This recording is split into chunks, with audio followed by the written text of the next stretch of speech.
Hi guys, magandang araw po sa inyo lahat. Ito lang po ang paborito reactor, nag-iisang Marzano TV 2.0. At kung bago ka sa aking YouTube channel mo, makalimutan na mag-like, comment, and subscribe. At syempre, shoutout po sa lahat ng mga solid kalingap mula Luzon, Visayas at Mindanao. At syempre sa lahat ng mga kapwa OFW natin sa iba't ibang dako ng mundo. Wala po sa inyo, ingat po kayo palagi. At the same time, shoutout muna natin ang nag-iisang founder ng Kalingap na si Kuya Santos Matubang at co-founder Ate Edna at syempre ang nag-iisang director, Kalingap Pro. And congratulations ulit sa kanyang panibagong baby. Hello guys! Inuna ko na po kayo guys. Ngayon pa lang, mag-react po tayo kay Ma'am Kalingap Ana. Kalingap Ana, shoutout. Tiramin ko itong channel mo, itong video mo. At remember guys, ang hangad po natin dito is to educate people, magbigay ng reaction video. At the same time, yung opinion ko po ay hindi ko po pinipilit. Nasa inyo po ang pagpapasya kung paniniwalaan nyo o hindi. At the same time, hindi ko po hawak ang absolute truth. Okay? Ang hangad ko lang po dito to educate people at syempre, maging neutral tayo as much possible. At hindi tayo makikigulo kung mayroong manggulo ang ibang tao. At the same time, ito po yung aking mga opinion guys ha. Ginagawa kong opinion ay sarili kong formulate. Ako ang nag-formulate nito, ako ang nag-a-analyze. Ngayon, kung meron kayong mga galit, may mga personal na issue kayo, labas po ko dyan. No, kung sa tingin nyo, gusto nyo magalit, no, hindi ko po i-invalidate yan. Karapatan nyo po yan kung ano yung comment na ibibigay nyo. Pero, nakikiusap ako, wala lang po sanang personalan. Mag-focus po tayo sa issue, wag po tayong ma-personal kasi hindi naman kayo pinipersonal. Yun ang pamasabi ko sa inyo. At maraming salamat sa Diyos sa lahat ng mga viewers natin. At syempre, hindi ko na papatagalin. At pakinggan natin ito guys. Tara, let's go guys. Tuloy natin ito. Dito pa din. God's will, magiging tahimik at maayos din ang lahat. Ipag-pray na lang po natin lahat ng negative na nangyayari. Sabi ni Miss Nordina Agustina. Salamat Miss Nordina. Salamat guys sa inyong lahat. Mapa-basher man po yan. Galing. Or mapa-solid supporter, silent viewer. Galing. Mga naging sponsor before, naging supporter before, kahit sino pa po na nanonood dito. Salamat po sa inyo. Nakakatawa. Kasi ganun naman po talaga kahit sa ang trabaho. May mga ups and downs, may mga toxic. Yeah. True. May mga masasaya, hindi araw-araw Pasko. Alam niyo guys, ang motto namin sa buhay, hindi araw-araw Pasko. Hindi araw-araw masaya tayo, hindi araw-araw is peak season mo, hindi araw-araw Galing ano? maganda ang tingin ng tao sa iyo. Lahat tayo guys, Galing. ganon. Hindi araw-araw Pasko. So, Alam mo mama na in fairness sa'yo magaling ka. At the same time, natuwa ko sa pinasalamatan mo pati basher. Very good. kailangan natin tanggapin guys na may mga araw na hindi talaga okay. And pag hindi natin nararanasan yun, pag hindi tayo nakakaranas ng bashing, pag hindi tayo nakakabasa ng negativity, ibig sabihin, hindi tayo matututo, di ba? Exactly, oo. Kumbaga parang sa pagkain, Kalingap Ana, hindi naman pwedeng palagi matitikman natin matamis. No? Kailangan tumikin din tayo ng ibang lasa. At the same time, katawan natin. Ang katawan natin, masyado tayong ang katawan natin mahina, di ba? So minsan hindi naman pwede lagi tayong malakas. Minsan kailangan din natin humina. Bakit sa Marzano? Di ba dapat lagi tayong malakas dapat? Hindi, minsan kailangan mo din humina. Paano? Minsan may mga virus na kailangan natin magkaroon. Parang bulutong. Yung bulutong dapat makatikim ka niyan. Kasi pag nakaroon ka ng bulutong, next time di ka na magkakabulutong. Sa mga doktor po, sa mga dyan, ay correct yung po ko. Pero ganun yung alam ko na kasi dati nagkabulutong na ako. Tapos sabi ko, nung tanong ko sa nanay ko, nanay, kasi yung kapatid ko nagkaroon ng bulutong. Ako ba magkakaroon ulit ng bulutong? Sabi ng nanay ko, hindi na daw. No, based sa nanay ko. No, at nabasa ko rin naman no, na hindi ka na rin magkakabulutong. So anong ibig ko sabihin? Minsan kailangan din natin makaranas o matuto sa mga pait, sa mga toxic, sa mga issue. Normal po yan. Lahat tayo nagkakaroon ng issue. Even sa family natin at sa personal life natin. Pero yung mga issue na yan, yung mga problema na yan, yan din, kung ititek mo yan ng positive, yan din ang magtuturo sa atin para tumibay. So, ganun yun para yung bulutong. Magkakaroon ka ng bulutong, later on, hindi ka na, immune ka na, hindi ka na magkakaroon. Kasi sanay ka na. No? Parang ganun po. At tama naman yun, na hindi lang palagi araw-araw Pasko. Minsan may mga panahon din na hindi Pasko. Ano naman daw, birthday. Natuloy natin to, guys. So tanggapin natin, huwag tayong magalit pag may sinasabing negative ang tao. Yun! Lalo na kung may kasalanan tayo. Kasi Galing! hindi dahil sa deserve natin, pero para matuto tayo. Galing! Huwag tayong magalit kapag may gustong tumama sa ginagawa Very natin. good. Kasi para po yun sa sarili natin. Galing! Kaya yan, salamat po sobra syempre sa mga, Galing! lalong-lalo na pala kay Sir Marzano. Oy, Yan. bakit? Sobrang idol ko si Sir Marzano. Thank you, Ana. Grabe mag-reaction. Sobrang neutral. Talagang hindi din po nadala si Sir Marzano sa nangyari sa issue. Kasi ako, Kalingap Ana, alam mo, hindi ko kasi ako, lagi ako nakapokus sa mabubuting ginawa ng tao sa akin. Kasi nakilala ko si Kalingap Dan, si Papa mo sa Daet, no? Kahit nung nagpunta sila sa BGC, nakausap ko sila personally. At yung ginawa nila at pinakitaan nila ako bilang tao, no?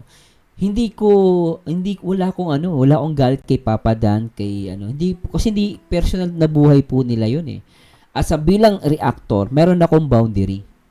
Lagi ako, kahit sa buhay ko, hindi na lang po reactor. Kahit bilang isang simpleng tao lang, lagi ako may boundary. And sino ako para humusga? Na ako nga mismo nagkakamali din. Di ba? Ba't ka ko husga? Ang panghusga kasi palagi sa Diyos. Wala tayong karapatan humusga. At the same time, mahirap humusga na hindi mo alam yung buong katotohanan. Hindi mo alam yung pinakabuong katotohanan. Yung pinakabuong kwento. Yung iba kasi, ang masakit, hindi naman nila alam yung pinakabuong kwento, pero ang masakit dito na may personal. Ngayon, kung meron sa tingin nyo, mali sila Kuya Brooks, sila Dan, si Joy, lahat sila, no? Lahat ng involved. Nasa inyo po yun, pagpapasya. Pero ako, as long as pinakita mo na mabuti, hindi ko kakalimutan yung mabuting ginawa mo. 'Di ba? Hindi ako ganong klaseng tao. So hindi ako na may personal. At natuwa din ako kay Kalingap Ana. Inaccept niya. Sabi niya, natuwa ako sinabi niya, ang ganda ng sinabi niya, matututo ka rito. Sabi niya rito, yung mga masakit na salita na binibitawan nila sa atin, hindi naman dahil deserve natin. Dahil totoo naman, may kasalanan tayo. At yun, para matuto tayo. Yun ang tama. Ito yung mindset na dapat maintindihan ng mga tao. Natin, guys. No?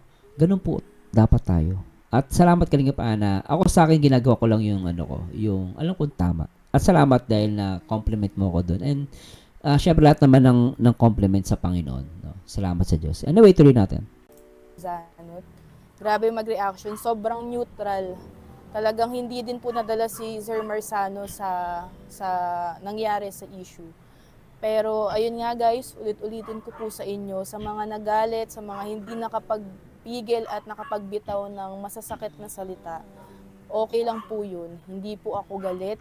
Naintindihan ko po, pare-parehas po tayo na pag nagagalit, may mga nasasabi hindi naman talaga maganda or hindi natin gusto. May masasabi tayong hindi okay, tas at the end of the day, marirealize natin na tama ba yung ginawa ko, tama ba yung sinabi ko. Di ba guys, may mga ganun lang tayo na nagagawa natin yan kahit nga sa trabaho, sa pamilya lang, di ba? Minsan, nasasagot mo yung nanay mo. Ako, sino bang di nakasagot ang nanay dito? Ako, nasasagot ko nanay ko minsan eh. Pati tatay ko eh.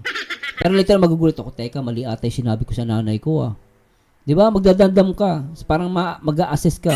Mali sinabi ko sa nanay ko. Di ba? May ganun tayong moment, guys. Pero hindi mo naman sinasadya.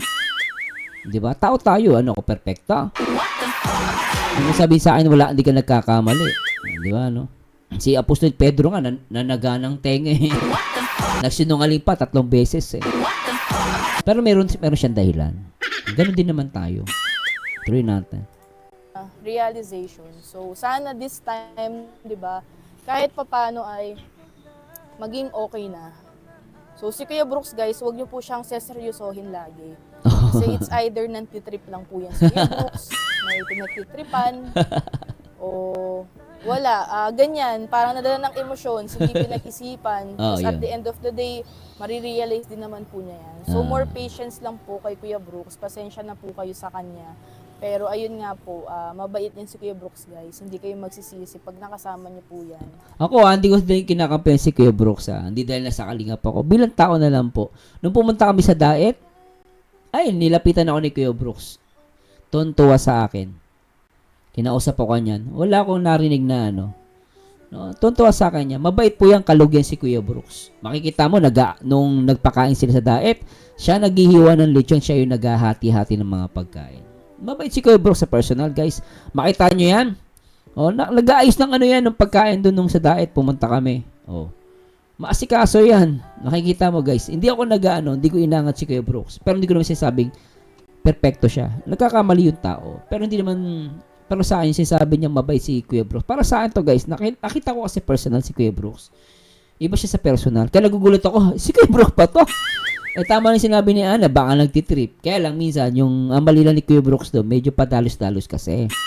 Yung siguro mali yung choose of words.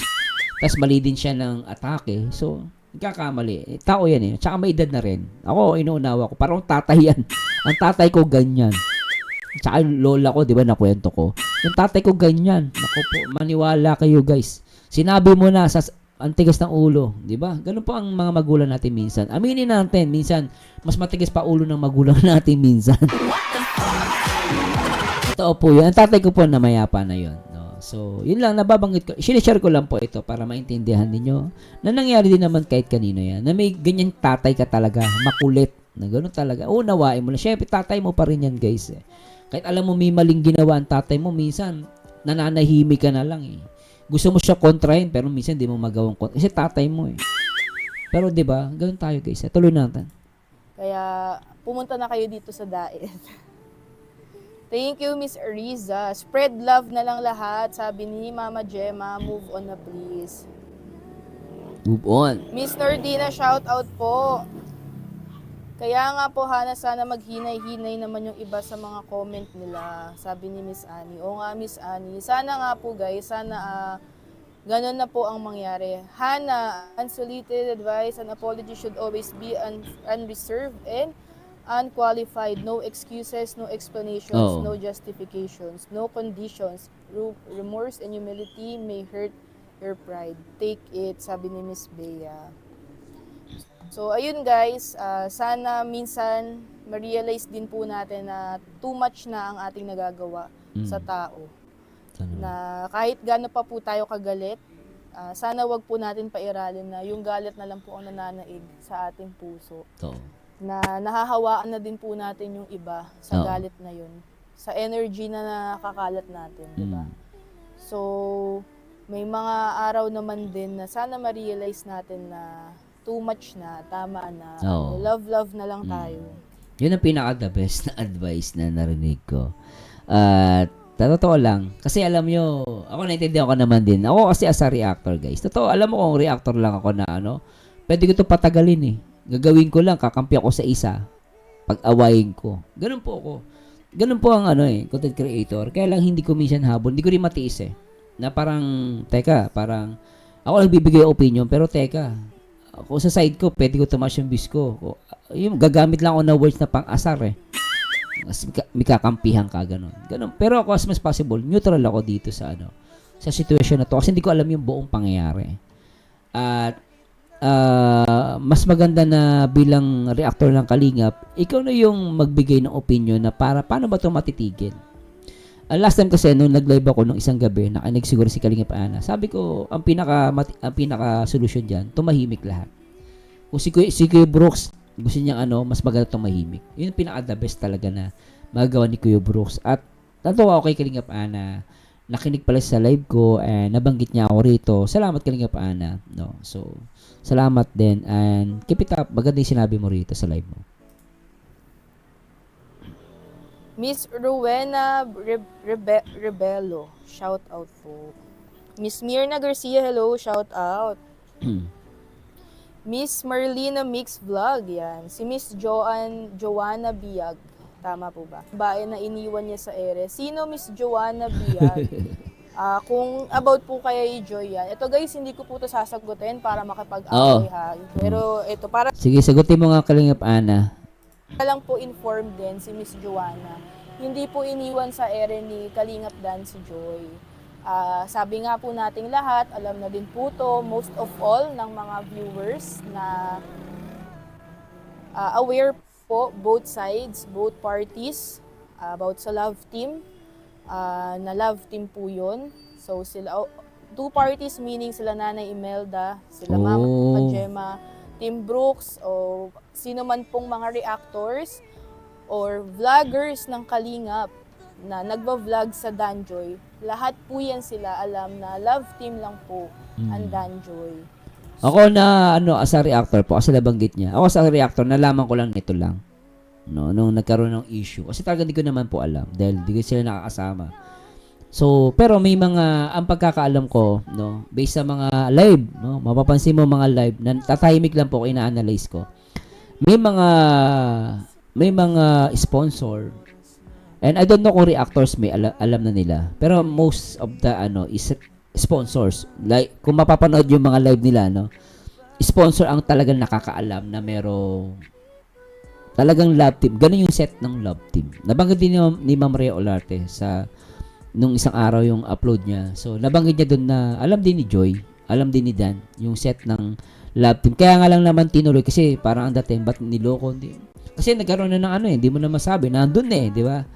Ako naintindihan ko sa portion na kasi kailangan ni Joy kailangan niya talaga dahil para sa pag-aaral niya. Ako naintindihan ko yun, guys.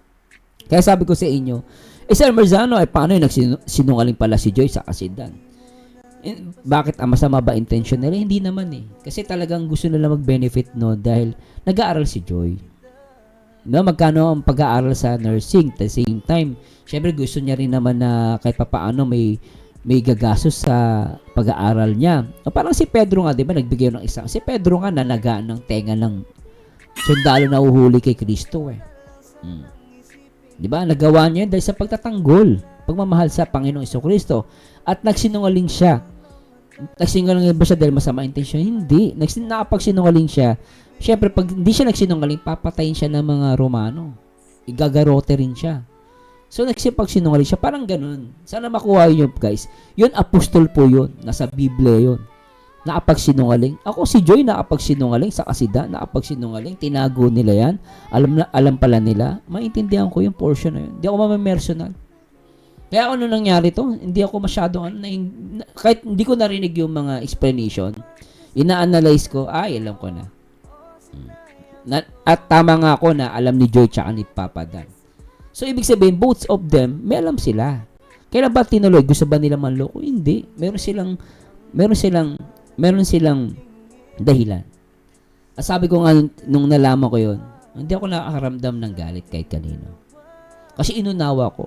Hindi yung ako, meron kasi parang, ito, sige, dito tayo kay So, naghati ang Danjoy. Doon ako nalungkot. At may mga ilan, hindi naman lahat, na may personal. Both camp, both parties. Doon ako nasaktan na hindi naman ganun ang mga Danjoy dati. Sobrang babait. DJ attitude. Pero ngayon, nasaan ang DJ attitude? Yung iba meron, karamihan nakikita ko okay ang attitude. Pero minsan, let's admit, may mga talagang below the belt ang comment. Doon ako nasasaktan. Pero hindi ko nasabi ko nga sa inyo, guys, yung galit niyo, yung feelings niyo, hindi ko po in-invalidate yan. Karapatan niyo po yan. Hindi ko po pwede sikilin yan. May karapatan kayo pumili, may karapatan kayo mag-express, may karapatan kayo magalit, magpakita ng feelings, karapatan niyo po yun. Pero ito po ay komento ko lang, hindi ko po pinipili. Nalulungkot lang ako. Yun ang point ko na sa mga nangyayari. Kaya hindi ko matiis Kasi kung ako lang reactor na for the views, pag-aawain ko, pag-uuntugin ko kayo. Kasi mas mataas sa algorithm ko. Kaya minsan may mga di ba, kahit na may nababas, pinapabayaan lang. Kasi nga, dun tataas ang algorithm. Ganun po yun. Pero ako hindi ako ganun. As much as possible, pag nakikita ko ng parang laki ng damage, papaupahin ko yung sitwasyon. Hindi ko papalalain. Lahat po yan sila alam na love team lang po ang Danjoy. So, kung iniisip nyo po na iniwan po ni Kalingap Dan sa ere si Joy, in my own opinion lang po, ito po ay personal knowledge ko. So, hindi ko po to 100% sinasabi na, or hindi po to kompleto kasi syempre nakakaalam lang naman po niyan. Ayan. Kalingap Dan. Diba? So, sila nakakaalam ng totoong istorya. Kaya labas tayo dyan. Labas ako dyan. Hindi niya po iniwan sa ere, guys. Kaya nga po tumagal pa ang Danjoy Kasi inisip nga po ni Kalingap Dan yung pag-aaral ni Joy, yung family ni Joy, yung maitutulong pa po kay Joy. Ayun po ang top 1 na iniisip niya. Alam ko po marami dito hindi maniniwala kasi nga po ang bukang bibig niyo po sa amin ay, or lalo po sa Oh. kanya ay manggagamit. Pero ayun po ang intensyon ni Kalingap Dan. So kung iniwan niya po sa ere yan, sana isinintabi ni Kalingap Dan ang kasiyahan niya, ang personal niyang buhay. Tinuloy-tuloy pa rin po. So basta wag na nating balikan yun guys, baka mali na naman ang Oo. explanation ko or hindi ko po siya ma-explain ng tama. Wag mo na sagutin. Let's move on, Kalingap Ana. Very good yun. Pero maganda yung sinabi mo. Wag mo na masyadong elaborate pa. At saan na naman mapunta. Wag mo na Ang elaborate. makakasagot lang po kasi talaga niyan ay si Kalingap Dan at saka po si Joy. Hindi po kasi kami pwedeng makialam or tayo, di tayo pwedeng magkalat ng kahit anong chismis or comment. Tas 'di ba, mali-mali naman po ang Basta ako ang gets ko dito, both of them alam nila yung setup ng love team. Yun na lang po, isipin natin. Ngayon, inuulit ko ulit, bakit nila tinuloy? Kasi nga, may reason sila. At yung reason na yun, sila din na nakakaalam. Nagbigay lang ako ng opinion ko kanina, guys. Hindi ko naman sinasabing yun na nga yun. Nagbigay lang ako. Pero sabi ko nga sa inyo, guys, kung kayo positibo mag-isip, isipin mo, bakit tinuloy?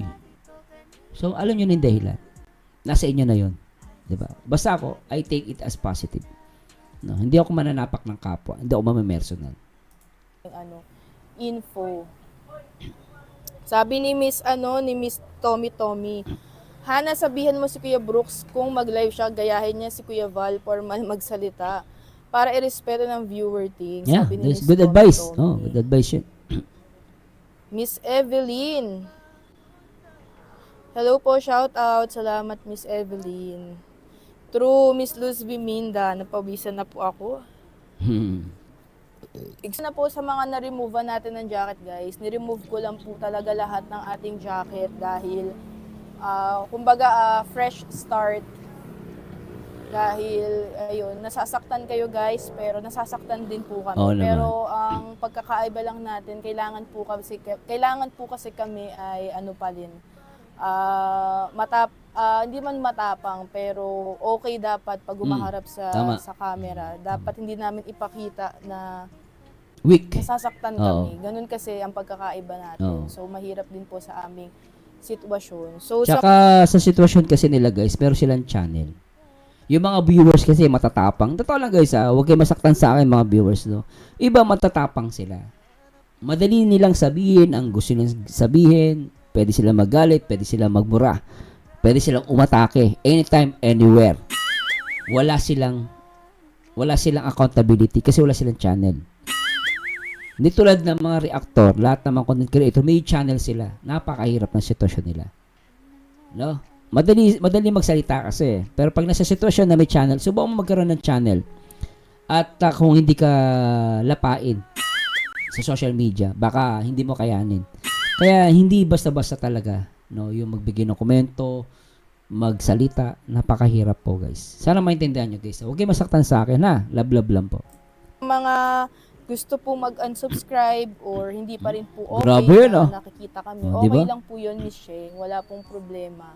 At sabi ko nga po sa inyo, ulit-ulitin po natin. Maiinis na po yung iba dito sa atin kasi paulit-ulit tayo. Okay lang yan. At least, paulit-ulit para maintindihan. Kasi ang tao kasi, may sakit ng kalimot, Ana.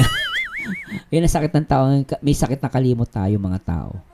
Naintindihan ko po na nafe-feel nyo yan at valid po yan. Hindi ko po ini-invalidate ang inyong feelings. Lahat po tayo ay may sari-sariling pakiramdam. Yes, so. Hindi po kayo pwedeng diktahan. Very good. Yeah. Or manduhan. Tama. Hindi po ganun. Naintindihan ko po kayo. Kaya okay lang po yun. Hindi po kami magtatampo or magagalit pag nagawa nyo po yun. Tama. Kasi may reason po kayo. Kaya okay lang. Exactly. Yes, Miss Baby Manoy. Thank you so much. And Miss Evelyn. So, anyway, guys. Ako, pababa tayo. Pero sa'yo So, pasasya na, guys, medyo saglitan na reaction video to. Pero sana nakuha yung point, no? Bakit ko ni-react si Ma'am Ana? Kalingap Ana. Kasi para makuha natin yung side niya.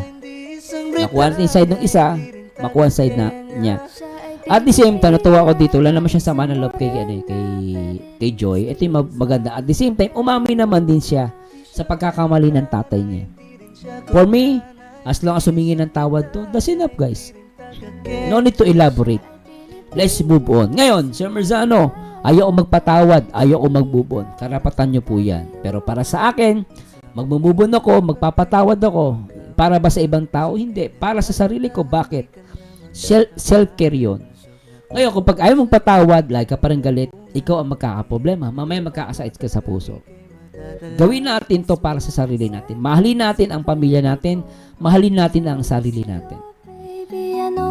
Kapag tinake mo yan ng masyadong dinibdib mo na matindi, ikaw ang kawawa, hindi ang ibang tao. Ikaw pa rin ang kawawa. So, pakiusap ko lang po ito, inuulit ko, tama si Kalingap Ana, hindi po kami nagdidictate. Nakikiusap ako, let's move on. Yun po ang pinakamabisa at mag-focus tayo sa mabuting paggawa. Suportahan natin. Kung gusto mo si Joy, suportahan natin si Joy. Kung gusto mo si Papa Dan, suportahan natin si Papa Dan, especially yung kanya mga charity. At salamat ulit kay Kalingap Ana. You're so brave. You're so a very intelligent woman. And keep it up. At sana'y huwag ka magbago, Kalingap Ana. At tuloy mo lang. At marami magmamahal sa'yo. At nagpakumbaba ka, yan ang pinaka number 1 na tamang solusyon. Tumahimik, magpakumbaba at umamin sa pagkakamali. Anyway guys, this is Marzano again. Asamahan nyo dito guys sa akin next video reaction. And to God be the glory guys. So huwag niyo kalimutan na mag-like, comment, and subscribe. At mag-comment po kayo guys. Ano masabi nyo dito sa ating reaction video. Paalam po guys. Bye-bye.